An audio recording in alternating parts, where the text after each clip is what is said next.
ভিতরে, তাই রাজপথে ৩৬ জুলাই সবাই নামছে। বাংলাদেশ থেকে কারো পাবেন না, বাংলাদেশে বাংলার জনগণের। বাংলাদেশটা আমাদের দেশটা রক্তের বিনিময়ে দেশ এসেছে, এই রক্ত নিয়ে আর বিনিময় করার কারো অধিকার নেই। ১৭ বছর রক্ত রঞ্জিত এই দেশ ৩৬ জুলাই করছে।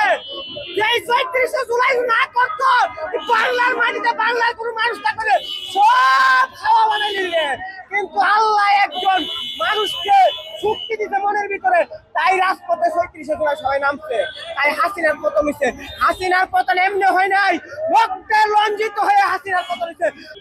একজন মানুষ মারলে একজনের ফাঁসি দেয়, একজন মানুষ মারলে একজনের যাবজ্জীবন দেয়। ফাঁসি আর যাবজ্জীবন দিতে হবে না। যেহেতু আমাদের অনেক মা বোন হারিয়েছে, অনেক খুন হয়েছে, গুম হয়েছে, তাই ফাঁসির চেয়ে বড় শাস্তি যদি তাহে দরকার, যাতে ইতিহাসের পাতায় লেখাতে।